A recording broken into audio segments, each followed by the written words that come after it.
आपको सबसे पहले ये चौकोर बनाना है। ये चौकोर बनेगा। उसके बाद आपको सबसे पहले इधर 1 लिखना है, इधर 1 लिखना है। इस कॉर्नर पे आपको 2 लिखना है, 2 लिख लीजिए। इसके बाद बीच में आपको 3 लिखना है, 3 लिख दिया। यहाँ आपको 2 लिखना है, 2 लिख दिया, आपको 2 लिख लिया।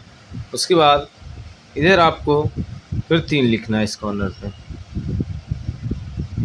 फिर इधर आपको 1 लिखना है।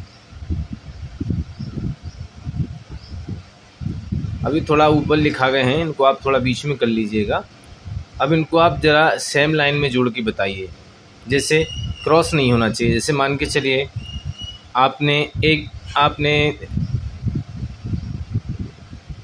आपने मान के चलिए 1 जोड़ लिया, 1 जोड़ लिया। अब ये 2 जोड़ लिया, आपने 2 जोड़ लिया। अब ये 3 कहाँ से जुड़ेंगे? ये गलत हो गया। ये 3 जब यहाँ से आप जोड़ेंगे ये क्रॉस, तो ये क्रॉस नहीं होना चाहिए, मतलब ये गलत है, ये गलत है। ठीक है, हम एक और बनाने का प्रयास करते हैं। आपने ये लाइन खींची, ये डब्बा बनाया, ये इस तरीके की लाइन खींची।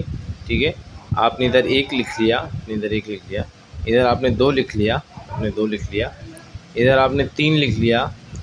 ठीक है, इधर आपने 2 लिख लिया। उसके बाद आपने इधर फिर 3 लिख लिया, इधर आप 1 लिख लिया। अभी आपने उस तरीके का जोड़ा था। अब आप मान के चलिए 1 से 1 को जोड़ देते हैं, 2 से 2 को जोड़ देते हैं। आपने 2 से 2 को जोड़ा, 2 से 2 को जोड़ा, और आपने 3 से 3 को जोड़ा, ये 3 से 3 को जोड़ा। अब आप 1 लाएंगे तो फिर ये गलत हो जाएगा, फिर ये गलत है ना। तो आप इसको सही करके बताएं कि आखिर में कैसे सही होगा कि लाइन की लाइन न जुड़े और सही का सही हो जाए।